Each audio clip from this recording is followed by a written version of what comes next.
Buenas tardes, humanidad, bienvenidos a esta gran vía que se abre para todos ustedes hasta las 7 y que siguen a través de ceutatv.com y de nuestros perfiles en redes sociales, en nuestro perfil de Facebook, Ceuta Televisión, y el de Twitter, @CeutaTV. Les pido, como siempre, que comenten la jugada y como tenemos seguidores, nos consta en todo el planeta, pues que nos digan desde qué rinconcito del mundo más cercano, más lejano a Ceuta nos están viendo, y ya saben que pueden comentarnos lo que quieran con el único límite, el de las buenas formas. Nosotros, como siempre, vamos a empezar por el repaso a los titulares más destacados que hoy nos llevan al Partido Socialista Obrero Español. Por un lado, su secretario general, Manuel Hernández, confirma que van a pedir la reprobación del consejero de Medio Ambiente, Emilio Carreira, tras su polémica con la diputada socialista Nuria Miaja.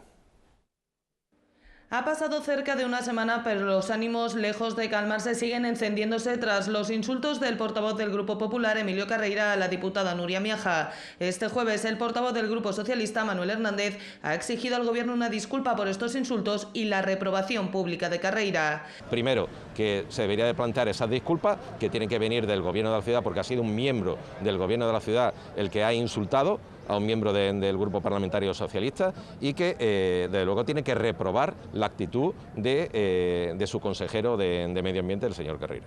Si esto no sucede, ha explicado, tomarán medidas que no pasarán por no acudir a las sesiones plenarias, ya que consideran que, además de ser su obligación, esto otorgaría una ventaja al Gobierno del Partido Popular. Y si faltamos, lógicamente le estamos dando una ventaja primero al Gobierno de la ciudad autónoma, que es de donde ha partido toda esta situación conflictiva, y desde luego no le vamos a dejar ese terreno ahí para que se aprovechen otros, en este sentido el Gobierno de la ciudad. Nosotros tenemos que defender los intereses generales del pueblo, de los que no han votado, y por tanto el dejar de asistir a los plenos no es una señal de protesta que sea positiva para los intereses de la ciudadanía. Por tanto, nosotros adoptaremos una medida que sea proporcional a lo acontecido. Para los socialistas, el presidente de la ciudad fue excesivamente permisivo con su portavoz tras los insultos del pasado viernes, algo que no ha sucedido, ha explicado, cuando han sido otros grupos los que han proferido palabras malsonantes. Es por ello que el portavoz del PSOE ha exigido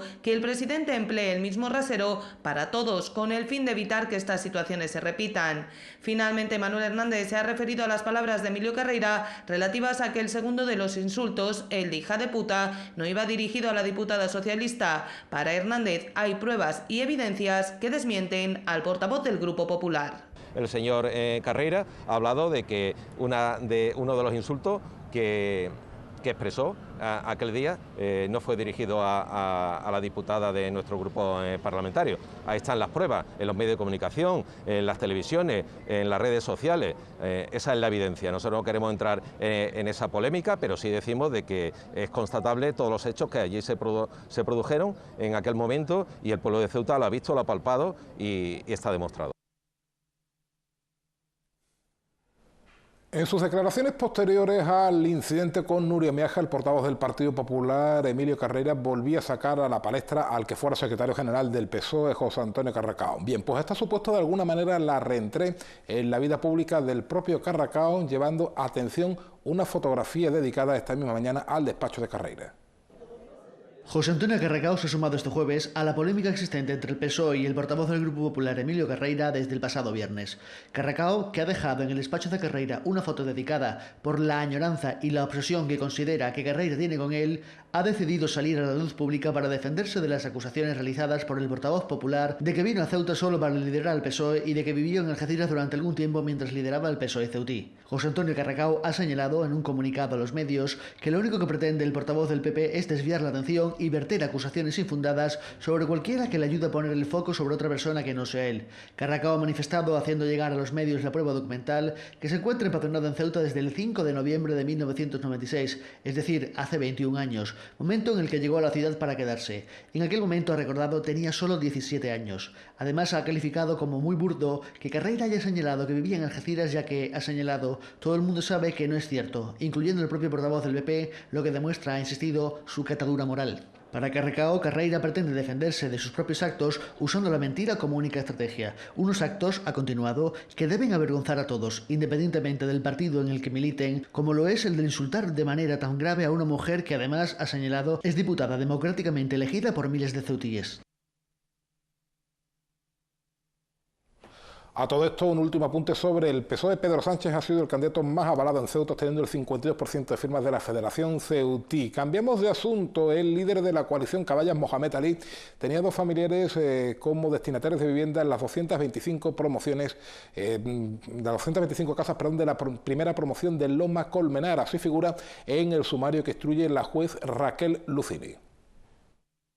Los dos familiares directos de Mohamed Ali, diputado y portavoz de Caballas, que aparecen en el sumario del caso Loma Colmenar como destinatarios de viviendas de promoción pública, son vecinos desalojados de las viviendas de la playa de Miramar. Concretamente se trata de Sora Ali Lemague, abuela ya fallecida del político, y Larbi Ali Lemague, tío carnal del diputado.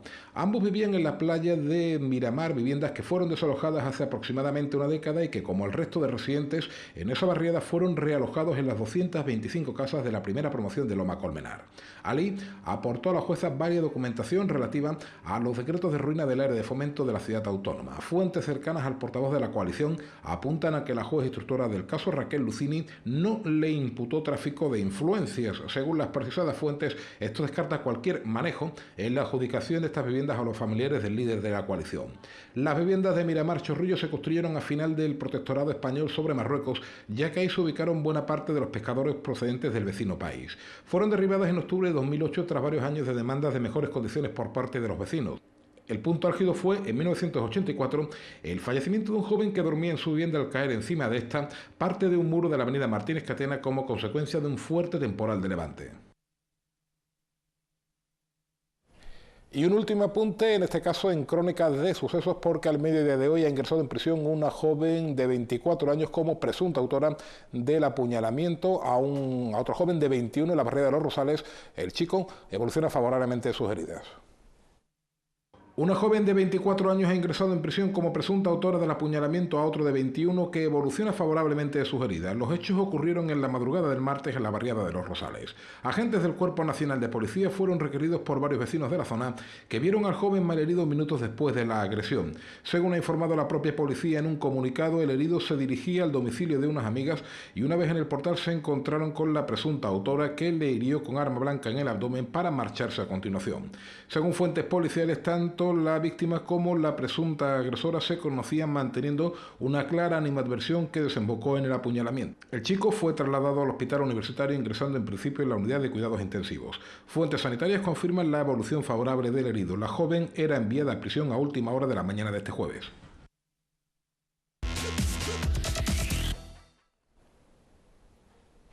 Como siempre hasta ahora vamos a repasar la actualidad tanto local como nacional e internacional en compañía de las ediciones digitales de los diarios a media tarde. Empezamos por el diario El Faro de Ceuta. El gobierno niega una denuncia de uno de los empleados de Envisesa investigados. Un guardia civil de Ceuta evita a través de Twitter el suicidio de una víctima de acoso escolar. Lo cuenta el diario El Pueblo de Ceuta. Ceuta al día. Telegrama secreto. Juan Carlos I admitió en 1979 que se podía ceder Melilla y hacer a Ceuta protectorado internacional. La verdad de Ceuta, UGT, el impago de la ciudad de Limpia Sol provoca que 50 trabajadores no hayan cobrado sus salarios. Diario El Mundo. Rajoy pacta con el PNV y el PSOE endurece su oposición. Fotografía de portada para la presidenta de la Junta de Andalucía, Susana Díaz. Diario El País divide en dos su portada principal. El PSOE acusa a Podemos de sabotear su proceso interno y la Unión Europea exige a Londres una elevada factura por el Brexit. Este que ven, el 871 es el número agraciado en el sorteo de la Cruz Roja de hoy. Y esta es la predicción meteorológica para las próximas horas. Temperatura, la mínima de 15, la máxima de 20 con vientos de levante. Teléfonos de interés, el 112, el de emergencias, el 900-018-018 de lucha contra el acoso escolar y el 016 de lucha contra el maltrato. Y llegados a este punto nos vamos a tomar un minúsculo respiro y enseguida volvemos a la Ceuta de los años 30. No se muevan.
El pasado 14 de abril se cumplieron 81 años de la proclamación de la Segunda República Española.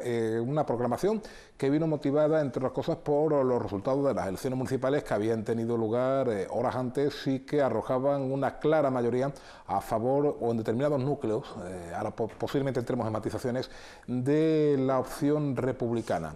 Ceuta, desde luego, no fue una ciudad esquiva a los intereses, al menos desde el punto de vista electoral, del denominado Frente Popular. Y precisamente eso ha inspirado una serie de conferencias, de jornadas en estos días en el seno de la Universidad Nacional de Educación a Distancia y también una exposición de la que vamos a hablar a continuación con la directora y el coordinador de estas jornadas y la exposición. Doña Josefina Martínez, buenas tardes. Buenas tardes. Don Juan Sergio Redondo, buenas tardes. Buenas tardes, Juanjo. Empecemos, si me disculpa Josefina, por el producto local. Juan Sergio, Ceuta no fue una ciudad, como digo, que rechazara a la Frente Popular desde el punto de vista electoral, sino que al contrario apoyó y con bastante fuerza en determinados momentos de la República la opción que representaba ese partido, ¿no? Sí, es totalmente cierto. El Frente Popular tuvo una importante fuerza, ¿no?, en su propia constitución, con los grupos políticos que lo formaron para las elecciones, para el proceso electoral de 1936. No difería mucho de lo que pasaba en Madrid. Hablábamos durante la jornada de ese pequeño microcosmo, ¿no?, que se había creado en Ceuta y que en muchos aspectos reproducía exactamente todos y cada uno de los pasos que se iban produciendo en la capital, ¿no? Había una población propensa al discurso de los partidos que llamémoslos de la izquierda, ¿no?, partidos de la izquierda republicana, y pues evidentemente tuvo éxito en su configuración y pues tuvo después el éxito correspondiente en el proceso de votación, en el resultado electoral. De tal suerte que algunos de los alcaldes más recordados de la historia de Ceuta, David Valverde, por supuesto Antonio Sánchez Prado, pertenecían a esos movimientos políticos. Efectivamente, formaban parte de los grupos de la izquierda republicana, del Partido Radical Socialista, de estos partidos que al final confluyen en este Frente Popular, y bueno, pues van a ser los que marquen la pauta de estos últimos años de la República y en concreto de este periodo o estos últimos meses que desembocan en ese momento trágico, ¿no?, que supone el inicio de la Guerra Civil en España. Josefina Martínez es profesora de Historia en la Universidad Nacional de Educación a Distancia, viene desde Madrid y ¿qué supone desde los ojos del peninsular en este caso encontrar esta historia en aquel tiempo, en esta ciudad? Bueno, esta historia viene a reflejar lo mismo que estaba pasando en el resto de España. Ha sido muy esclarecedor el ver cómo en Ceuta es exactamente lo mismo que se está jugando en otros lugares, pues es un reflejo político de la situación que está efervesciendo en nuestro país. ¿Hay algo que la haga diferente la situación en Ceuta, más allá evidentemente de lo geográfico, en comparación con otras ciudades similares del resto de España en aquella época? Yo creo que no.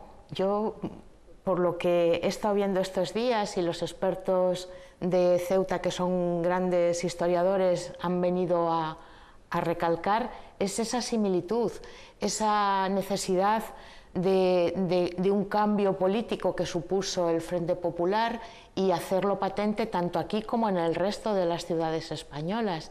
En todas partes la izquierda se unió y en todas partes la izquierda alcanzó el poder, y eso fue lo que desembocó pues en esos 6 meses que está gobernando el Frente Popular, y luego ya, bueno, va a decantar en la guerra. Una guerra en la que precisamente no se mantiene esa unidad de la izquierda, sino todo lo contrario. No, en las trincheras ya. Efectivamente, bueno, el propio Frente Popular evoluciona a lo largo de estos meses. El Frente Popular es una unión de diferentes grupos políticos que se unen para un momento determinado, que son las elecciones de febrero del 36, pero a medida que van pasando los meses y las circunstancias políticas del país se van deteriorando y se van degradando, aparecen tensiones dentro del Frente Popular, incluso con actos de radicalización dentro del propio Frente Popular. Hay sectores dentro del Frente Popular que apuestan por la moderación o que intentan mantener una postura moderada de cara a los acontecimientos que se van desarrollando, pero también es cierto que hay otros grupos que han apoyado o que han formado parte de este Frente Popular que se van a ir radicalizando.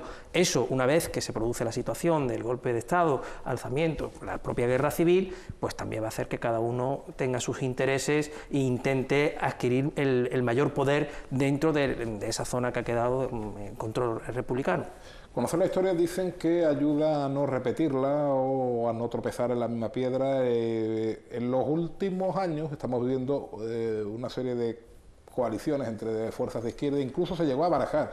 Recuerden, para las elecciones del 26 de junio, aquello del Frente Popular, recuperar ese nombre, me estoy refiriendo a Izquierda Unida y Podemos, sin ánimo de entrar en las simpatías personales o políticas de los aquí presentes, desde un punto de vista de la comparación, ¿han aprendido la lección?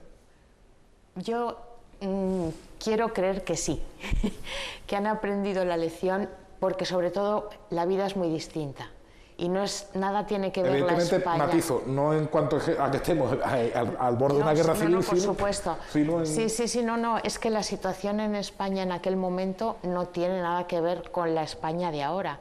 O sea, ahora es el momento de la historia en que más personas viven mejor, que no pasaba entonces. Entonces había mucha pobreza, había mucha miseria, había insalubridad, había unas diferencias enormes de clase y gente que quería, y que es lo que pretende el Frente Popular, dar una serie de justicia y de paz y de trabajo para todo el mundo. Y ahora pues hay un colchón social que, aunque hayamos perdido esta idea del estado de bienestar, nada que ver esta crisis con la crisis que se desencadena en España a partir de la crisis del 29, que es una crisis de todo Occidente. De hecho, es el propio Manuel Azaña el que creo que dice que la mejor manera en aquella época de ocultar un secreto en España era publicando un libro. Lo que daba idea también de la elevada tasa de analfabetización del país. Sí,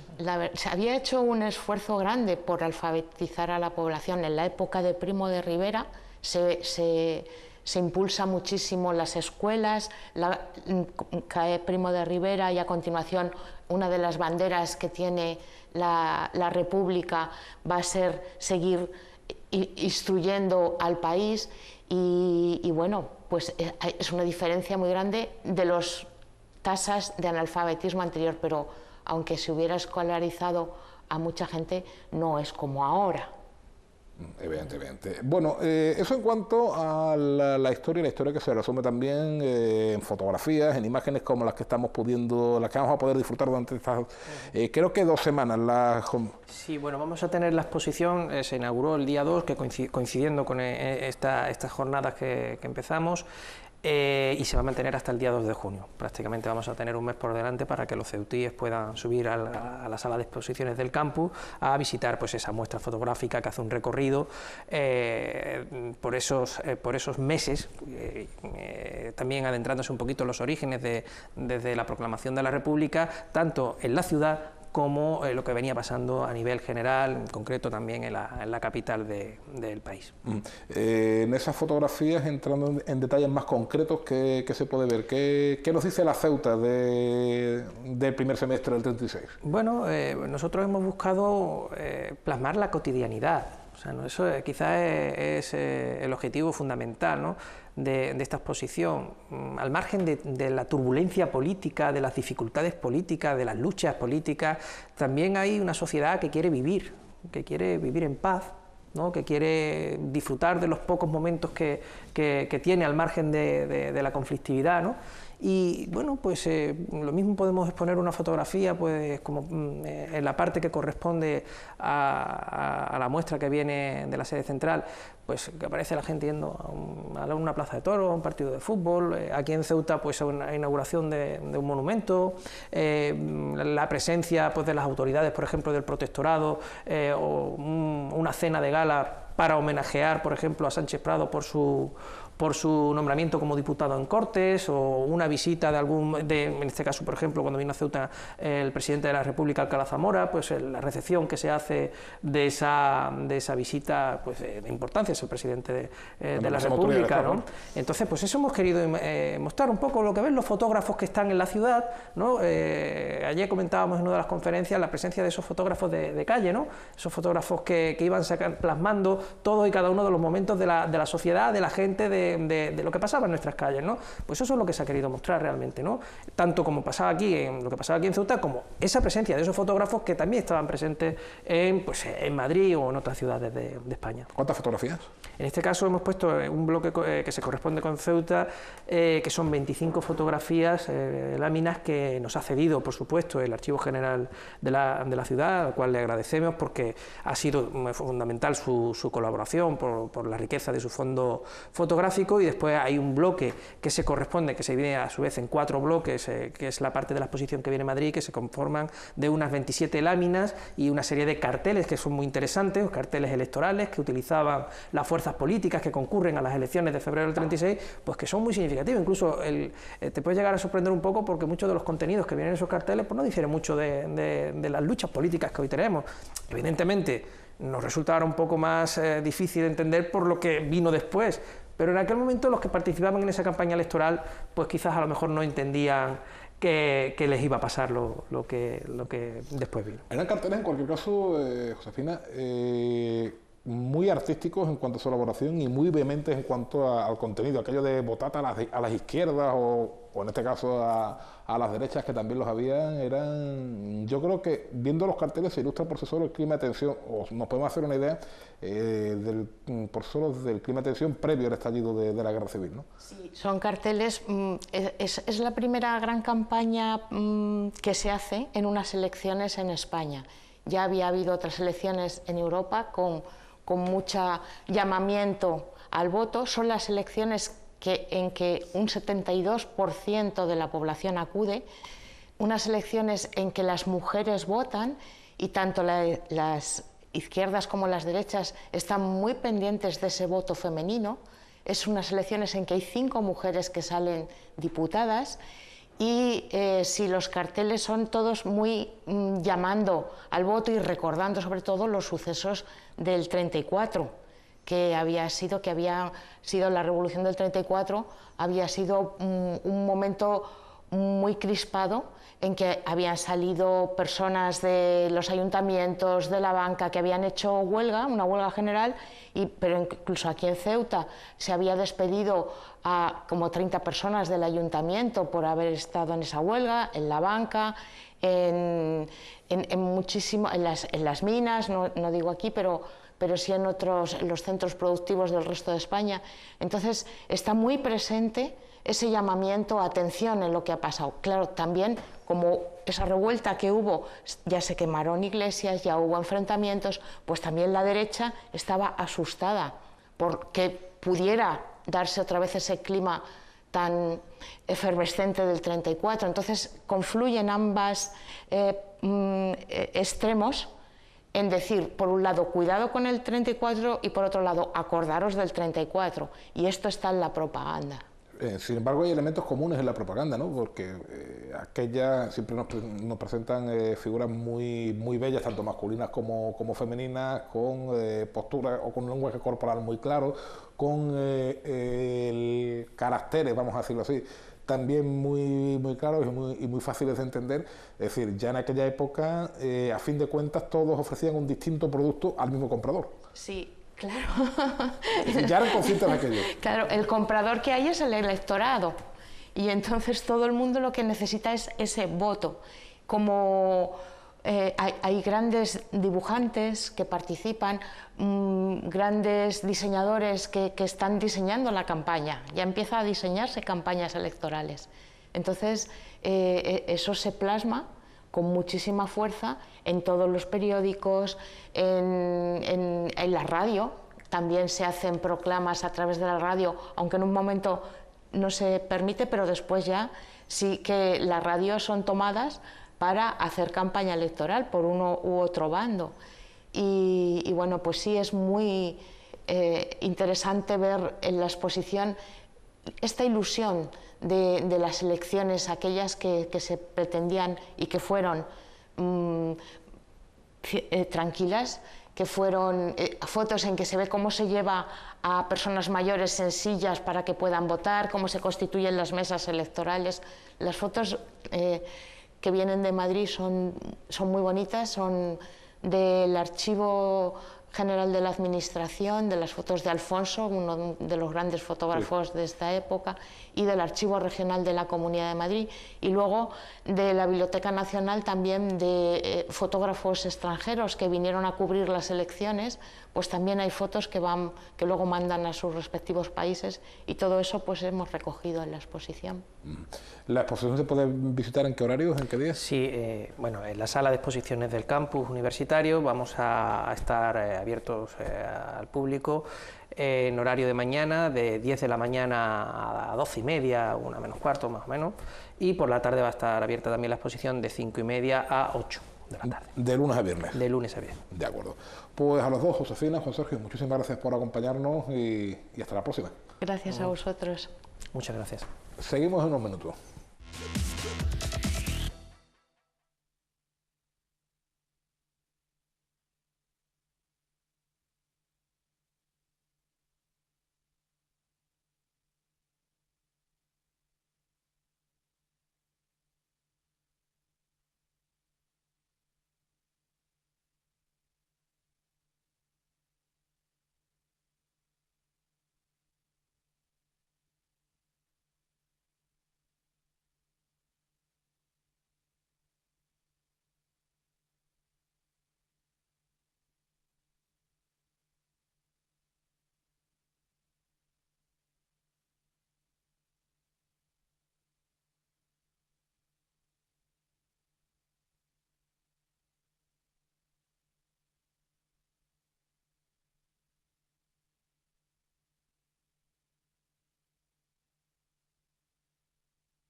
Continuamos, por cierto, saludos a nuestros espectadores que están en cualquier lugar del mundo. Tenemos algunos que nos están siguiendo en este preciso momento en Ronda o en Tánger, dos ciudades bellísimas en cualquier caso y no muy lejanas a nuestra ciudad. Así que un fuerte abrazo para ellos y para todas aquellas personas que nos ven, insisto, en cualquier parte del globo terráqueo, como dirían los cursis. Vamos con una asociación que en Ceuta es más que centenaria, bueno, centenaria y unos poquitos meses. Me estoy refiriendo a los Scouts de Ceuta, no a los Boy Scouts, que fue como se fundaron, sino a los Scouts tal cual, y para hablar de ello está aquí su presidente, don Jesús Martín. Buenas tardes. Hola, buenas tardes. Centenaria, un poquito meses, creo que 101 años, 100... Sí, 101 años. En mayo del 2015, pues hicimos ya los 100 años. O sea, 102 años. Sí, casi 102 años. Casi 102 años.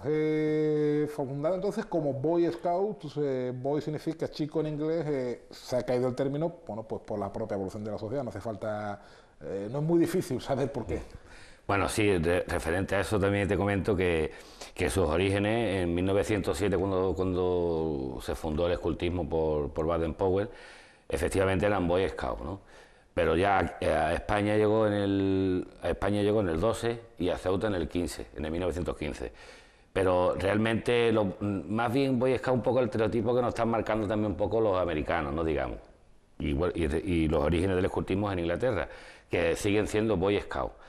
Pero éramos exploradores de España. O sea, exploradores de España en Ceuta, exploradores de España en su fundación, ¿eh? Lo que pasa que de ahí viene también Boy Scout, porque sí, en sus orígenes eran Boy Scout, eran muchachos exploradores. Ajá. Básicamente lo que significa Boy Scout o la actividad ya la conocemos todos, la actividad fundamental de esta entidad a lo largo de la historia ha sido precisamente esa, salir a descubrir el campo, la naturaleza, a explorar. Totalmente. Eso es así, el entorno natural del Scout es la naturaleza, el cuidado, los valores que se enseñan, ¿no? Sí es cierto que ya después de ciento y unos pocos más también, claro, ahora mismo así calculando, desde 1907 va evolucionando y nos vamos actualizando con la sociedad, ¿no?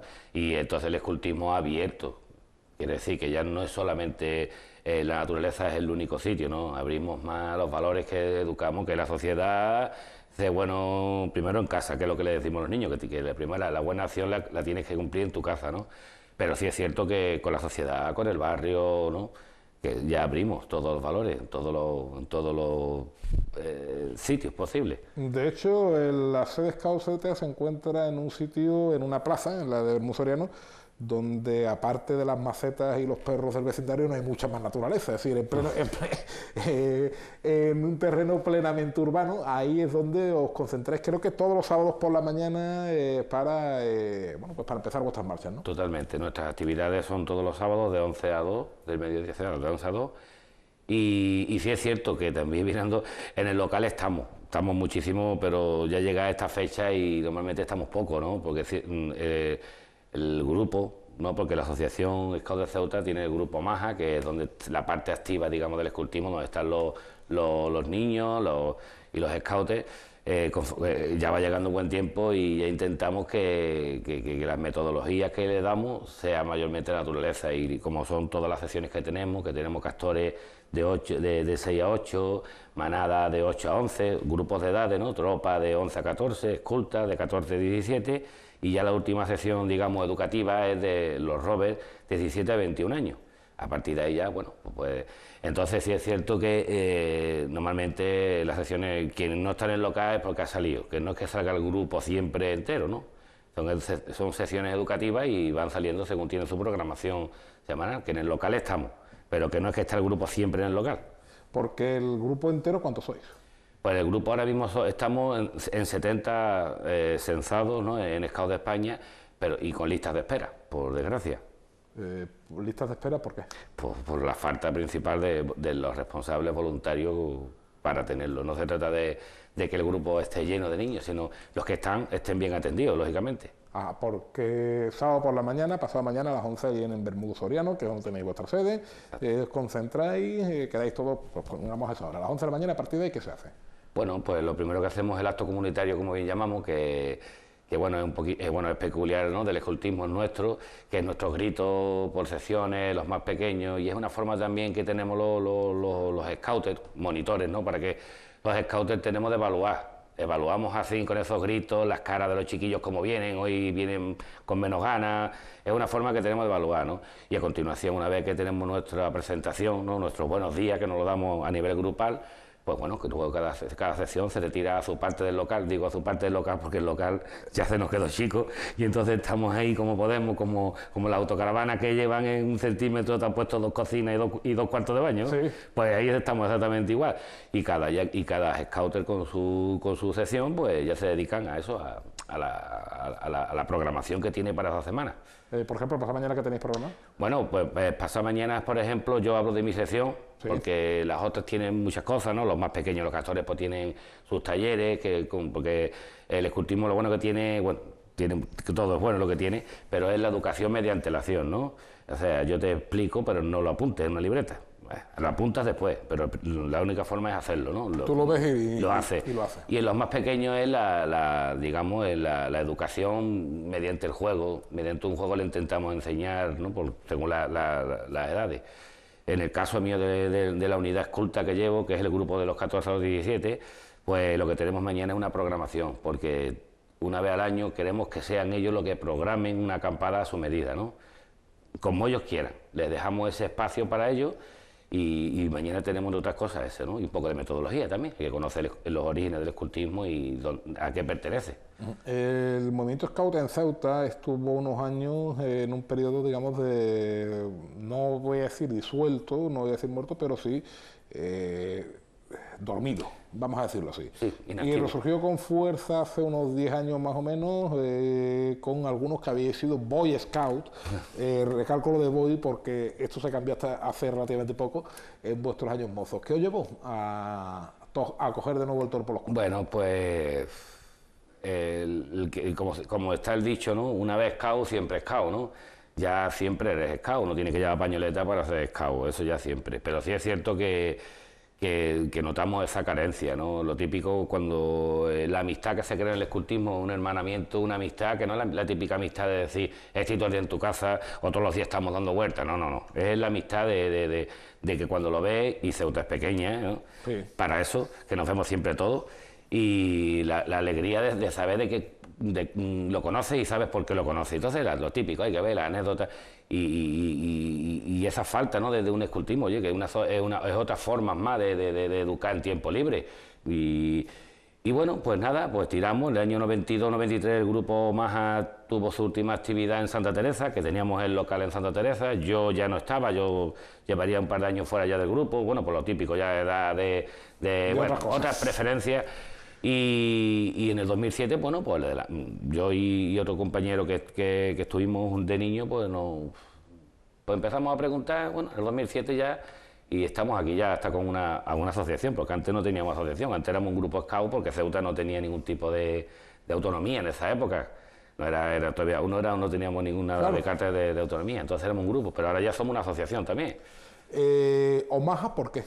Bueno, Omaha, hasta donde sabemos algunos, es una playa de Normandía donde se embarcaron los aliados el día de, el nombre en clave que le pusieron, sí. Entre las muchas cosas, pero ¿por qué Omaha? Bueno, Omaha, preguntando mucho a los antiguos del lugar, los que estaban de jefe, porque antes no eran coordinadores, eran jefes, lo que eran, hablando con ellos, y fueron ellos los que le pusieron ese nombre. Entonces es del libro de los jóvenes castores. Qué mítico. Bueno, pues de ahí sale el nombre. ¿Por qué? Porque es el lenguaje tribal indio, del indio americano, y se llama los que van contra el viento. Bueno, y como todos los grupos scout, y en esa época pues era todo en contra, porque cuesta mucho.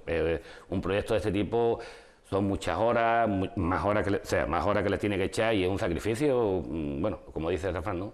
Que si te gusta, pues no te molesta. Con gusto no pica. Exactamente. Y de ahí sale el nombre. Omaha es los que van contra el viento. Ajá. Verán ustedes que Jesús lleva una pañoleta de un color determinado que, si no me falla la vista, y creo que no, porque estamos muy cerquita uno del otro, es negra y blanca. ¿Qué significa? Bueno, esos colores no son colores caprichosos, ¿no? Que no. Aquí, como digo, aquí somos un grupo, asociación, entonces, como le digo yo muchas veces a mi scouters, los de mi equipo, que estamos pluriempleados, ¿no? Pues bueno, yo tengo la presidencia de Scout de Ceuta como oficina federada, como representación a Scout de España, ¿no? Pero luego también soy el coordinador del grupo. Claro, intentamos mantener los mismos roles, ¿no? Y entonces esta es la pañoleta de Scouts de Ceuta, de la oficina federada, ¿no? De lo que pertenecen a Scouts de España. Por ejemplo, los de Scout Andalucía llevarán la pañoleta blanca verde, con el los de filito, Cataluña negra, exactamente, colores de la comunidad en este caso. La nuestra del grupo es blanca, es verde con una cenefa roja, ¿no? Por los colores de Portugal también, un poquito también tradición. Hablando de Portugal, hablando de Scout, creo que tenemos visita, hoy vamos a tener visita, o ¿cómo va esto? Sí, tuvimos hace 2 semanas visita de unos rovers de Portugal y bueno, quedaron encantados. Yo por asuntos familiares me tuve que ir, pero vamos, los de mi equipo lo hicieron perfectamente como si hubiese estado yo, y tuvimos visita al presidente de la ciudad, visitaron también al comandante general, que también les doy las gracias a los dos porque se fueron tanto los míos como los de Portugal, ¿no? Se fueron súper encantados con el cariño y el recibimiento Pero yo no sé qué es lo que está pasando, bueno, será porque que todo el mundo quiere venir a Ceuta. Ah, bueno, pues encantado. No, perfecto, nosotros hasta donde nuestros tipos de los recursos que tenemos podemos, personal sobre todo. Y entonces este fin de semana pasado vino también el grupo Albacharnar, un grupo de Badajoz, que vinieron en total 19 lobatos de 8 a 11 años con sus respectivos monitores, que se fueron, vamos, yo digo, estuvimos este fin de semana hasta el día 1, lo que fue el puente y eso, se lo pegaron aquí y estuvimos acampados en el Tiro Pichón, pues, dentro con su presidente, que la verdad es que a nivel de asociación también nos ayuda muchísimo la tranquilidad en las actividades, porque en un lugar cerrado no es lo mismo y en plena naturaleza. Y más con niños. Totalmente. Y bueno, y ahora tenemos pendiente también nuestra acampada de verano, que estamos ahí porque también nos quieren visitar, van a venir, que ya me la han confirmado, y es un grupo de Granada, que ahí vienen casi 60 personas en total, de todas las secciones, y bueno, y también tenemos nuestras actividades normales, tenemos más acampadas a nivel nuestro local, ¿no? A nivel de grupo también salimos al campo ya, pues tiempo hay que aprovecharlo, ¿no? Aquí los scouts bueno que tienen que aprovechamos todo, hasta la lluvia. De los momentos malos se sacan cosas buenas también. Pues en el caso nuestro no frena nada, pero estos meses ya es un no parar y intentar de eso, de que convivan en la naturaleza ahora que podemos, con más tranquilidad y con más... que lo aprovechen más, vamos el día. Ajá. ¿Esa acampada de verano qué día va a ser? Bueno, la acampada de verano está prevista que sea del 8 al 18, son 10 días aproximadamente, que es cuando vienen los de Granada. El grupo nuestro depende también porque es un periodo en que tenemos muchos chicos que sus padres son de fuera, están trabajando aquí, y entonces son meses muy malos. Pero sí es cierto que estaremos con ellos y en un principio se fijó para el primer fin de semana de julio. Oye, y la logística para una acampada esta tela, ¿no? Bueno. Porque para llevar comida, bebida y todo lo que acabe en ida. Todo. en esos días me imagino que hace falta una gran capacidad de organización, ¿no? Somos verdaderos magos. Los del equipo hacemos una magia tremenda, sacamos de donde no hay los coches e intentamos, si es cierto, que tengan las comodidades de una actividad de este tipo, porque tampoco es plan de llevarnos las camas arriba, porque para eso se quedan en casa, ¿no? Lo que queremos ofrecerles mayormente es lo que en un día normal no tienen, que es naturaleza, dormir en un saco, en su tienda, pero claro, con las necesidades básicas cubiertas, lógicamente, ¿no? Tampoco es plan de que vayamos en plan de... Venga, vamos ya para que no nos falte de nada. O sea, no, nos falta nada básico. Ya luego intentamos de que los teléfonos, los jueguecitos se queden en casa. ¿Por qué? Porque eso lo tienen siempre. Lo que no van a tener siempre es una noche de campo, una noche de contar historias, una noche de cantar, una noche de compañerismo, ¿no? Por eso digo que, pero sí es cierto que hacemos verdadera magia, para que no falte. Pues a seguir haciendo magia durante muchos años más, don Jesús, muchas gracias. A vosotros, muchas gracias. Seguimos en un minuto.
Afrontamos ya los últimos minutos de nuestro programa y vamos a hablar de una de las grandes sensaciones deportivas de nuestra ciudad en esta temporada 2017-18, perdón, 16-17, 18-18 será la siguiente, que está a punto de concluir. Es el Deportivo Ceutí, un equipo que ha conquistado el título en la Liga de Juveniles, es el campeón absoluto de Andalucía, lo es desde hace aproximadamente 5 días y vamos a hablar un poquito no solo de los retos deportivos, lo clásico de resultados, clasificación y próximas jornadas, sino también de cómo se prepara, cómo se mentalizan a un grupo de en torno a unos 15 chavales para ser los mejores de Andalucía y al margen de eso, bueno, pues seguir siendo eso, chavales de 15, 16 o 17 años. Tenemos en nuestros estudios al director deportivo, un director técnico del Deportivo Ceutí, don Alonso Ruiz. Buenas tardes. Hola, buenas tardes, Juan. Y a una de las grandes leyendas del fútbol sala de nuestra ciudad que regresó como hijo pródigo después de una larga estancia en Galicia, ahora lo hace como entrenador. Rachid Ahmed, buenas tardes. Buenas tardes. Lo primero, enhorabuena a los dos por este triunfo conseguido. Me decías, Alonso, que estáis todavía saboreando el hecho de ser campeones absolutos de Andalucía. Andalucía oriental, occidental, Extremadura. Bueno, sí. De momento hemos hecho una hazaña histórica para la ciudad, que nadie lo había conseguido anteriormente, y es digno de resaltar el trabajo. Ha costado, pues un trabajo de 3 años, el tiempo que lleva Rachi entrenando el equipo. Se han ido incorporando jugadores, pero lo que es la base principal son 3 años lo que hemos tenido los jugadores y el trabajo, y al final pues se han recogido los frutos, evidentemente, de quedar campeón de Andalucía, incluyendo Ceuta, Melilla y Extremadura también, que no se nos olvide, que vamos agrandando un poquito más la leyenda y la historia de este club. Bueno, desde Peñaperros abajo, el mejor equipo que hay de fútbol sala es el Deportivo Ceutí. Ahora mismo en juveniles sí. En juveniles vamos a concluir. Rachid, 3 años entrenando a este mismo grupo de jugadores. Entiendo que habrá habido altas y bajas, sí, pero... es eso, esta edad es así. Y haces una base, empiezas con algo y luego pues se van cumpliendo y se van yendo, porque es por edad. Lo más importante es que hemos sabido mantener un poco lo que es la base y las incorporaciones pues, han hecho que este año sea un grupo muy sólido y de hecho el fruto está ahí, ¿no? Hablamos de un grupo de chavales de edades comprendidas en estos 3 años entre los 14 y los 17 años. Es una edad muy difícil de llevar un poco por la forma de que se está viviendo en esta época. Es distinto, entre los estudios, son gente que estudian, buscan carreras, uno está finalizando para empezar una carrera, entonces es complicado conseguir un poco la estabilidad de esta edad. Pero nosotros, por gracia o por suerte, hemos tenido un grupo muy bueno, pero con mucho trabajo. Eso, vamos. Entiendo que esto también acarrea algunos sinsabores, algunos problemas algunos quebraderos de cabeza al club, aquello de si el niño no estudia no vuelve a jugar, o aquello de que llega a unos exámenes y claro, el rendimiento lógicamente baja, programáis menos sesiones de entrenamiento y evidentemente si se es honesto con el jugador hay que decirle, mira, no vengas a entrenar por mucho que te guste y darle a los libros. Se te pone evidentemente los resultados académicos ante todo. Y si hay semanas, por ejemplo, que algunos, y sobre todo en época de exámenes, que hay mucha falta de asistencia a los entrenamientos. Pero eso lo conlleva, no son juveniles, no son profesionales, tú tampoco se lo puedes decir. Desde el club y desde el cuerpo técnico, es de lo que siempre se le insiste en que primero son los estudios. No solo, oye, que después llegan los resultados, pues mejor que mejor. Pero claro, evidentemente, porque estamos en el futuro, no se sabe si se llegará alguno a jugar en primera o llegará a ser internacional, pero sin estudios no se va a llegar a ningún lado. Entonces se antepone todo eso. ¿Notáis que, por ejemplo, muchos padres os vienen con esta retahíla, ¿no? Aquello de si no estudia lo saques y el corazoncito del entrenador muchas veces se ha encontrado con el problema de con lo bueno que es, ¿por qué no me estudia más? No, nosotros en ese sentido también te digo que es verdad, es así, ¿no? Ponemos los estudios, entonces intentamos acoplarnos nosotros más a ellos que ellos a nosotros. Hay veces que o suspendes un entrenamiento o hablas con el chaval para que apriete un poquito más los estudios, ¿no? En ese sentido siempre lo apoyamos mejor que ellos a nosotros. Nosotros estamos más encima de ellos que... De hecho, nosotros casi todos los años los que cumplen tienen carrera. Es lo que yo digo. A la vez tenemos un equipo, tenemos gente que la mayoría sacan nota alta, por suerte, y lo que nos gusta es eso.